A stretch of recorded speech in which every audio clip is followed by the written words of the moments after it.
Well, even though the harvest is practically done in Mississippi, growers are already making plans for the next year. Well, Layton growers at Tuesday's Delta Crop Summit got a preview of the 2013 growing season. Herbicide-resistant weeds were part of that agenda, and growers were cautioned that herbicide-resistant weed control requires a year-round strategy. So it's constant management, really 12 months out of the year, depending on the weed species, that there's decisions that got to be made. I could give you a scenario for all 12 months of the year where a weed control decision needs to be made. Even though winter is still coming, Jason Bond told growers at the Delta Crop Summit they should make weed control plans now for the 2013 growing season. Know where your problems were, know what those problems were, and start putting a plan in place for how you're going to deal with it, when those issues roll back around in April and May.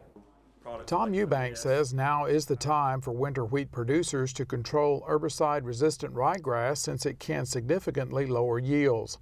Eubank says the best time to control Italian ryegrass in any crop is before the weed emerges. Control strategies are available from Mississippi State University. 28 Mississippi counties are confirmed to have glyphosate-resistant Italian ryegrass.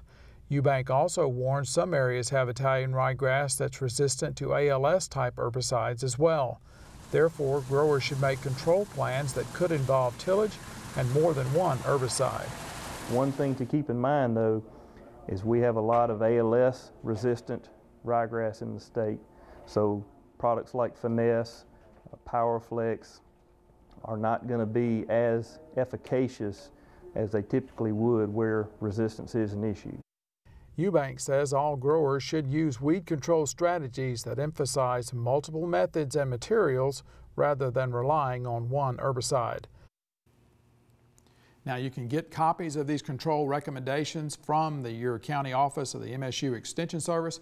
We'll also have a link on our Farm Week website, farmweek.msucares.com, where you can also download this information.